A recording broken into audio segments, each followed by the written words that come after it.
Hello all, welcome back to our channel. ఈరోజు చాలా healthy and protein food recipe అండి. ఈ కర్రీ రోటీస్లోకి, బగారా రైస్లోకి అండ్ ఆల్సో ప్లెయిన్ రైస్లోకి దేనికైనా సెట్ అయిపోతుంది. చాలా ఈజీ అండ్ ఆల్సో చాలా ఫాస్ట్గా చేసేయచ్చు. దీనికోసం ఫస్ట్ కడాయి హీట్ చేసుకోవాలండి. కడాయి హీట్ చేసుకొని దాంట్లో ఆయిల్ పోసేసి, ఆయిల్ హీట్ అయిన తర్వాత ఆనియన్స్ యాడ్ చేస్తున్నానండి.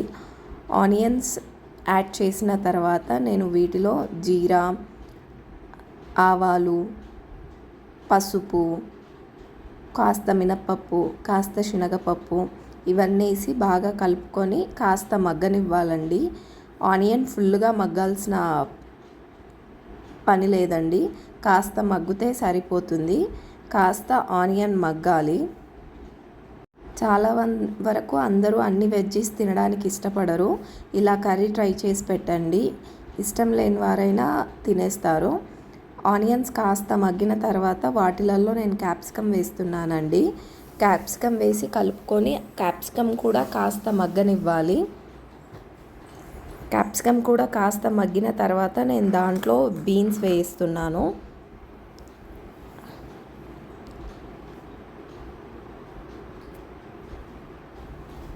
బీన్స్ వేసుకొని బాగా కలుపుకొని వాటిలలో ఎట్ ద సేమ్ టైం నేను క్యారెట్ కూడా వేసేస్తున్నానండి.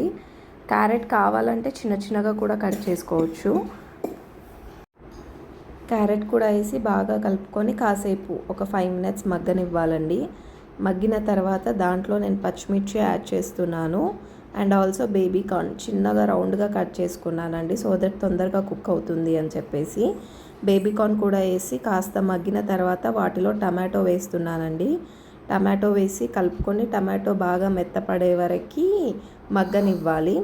అలా మగ్గిన తర్వాత దాంట్లో నేను కాస్త అల్లం వెల్లుల్లి పేస్ట్ యాడ్ చేస్తున్నాను. ఇలా అల్లం వెల్లుల్లి పేస్ట్ అన్ని వెజ్జెస్ మగ్గిన తర్వాత వేస్తే అన్ని వెజ్జెస్కి ఆ ఫ్లేవర్ అనేది పడుతుందండి. సో దట్ నేను కొంచెం వెజ్జెస్ మగ్గిన తర్వాతనే అల్లం వెల్లుల్లి పేస్ట్ వేస్తాను. ఇప్పుడు అల్లం వెల్లుల్లి పేస్ట్ వేసి 5 minutes రెస్ట్ ఇచ్చిన తర్వాత దానికి కాస్త కారం, ఉప్పు, కొంచెం స్పైస్ తినేవాళ్ళు కారం ఎక్కువ యాడ్ చేసుకోవచ్చు అండి. కానీ స్పైస్ ఎంత నార్మల్ రేంజ్లో ఉంటే అంత కర్రీ ఎక్కువ తీసుకుంటాము.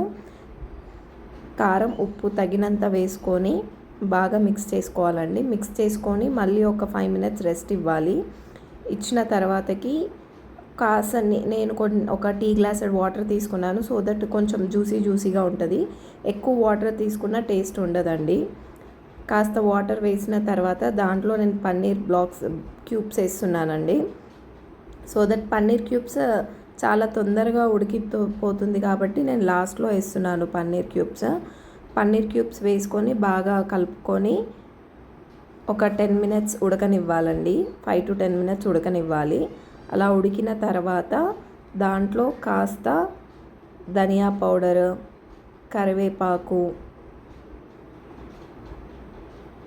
గరం మసాలా అండ్ ఆల్సో కాస్త పెప్పర్ పౌడర్ యాడ్ చేసుకోవాలి.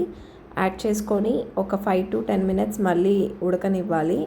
అలా ఉడికిన తర్వాత మనకి మంచి కర్రీ రెడీ అవుతుందండి. దీన్ని క్యాప్సికమ్ పన్నీర్ కర్రీ లేదా all mixed curry, all veggies curry ఎలా అయినా అనుకోవచ్చు.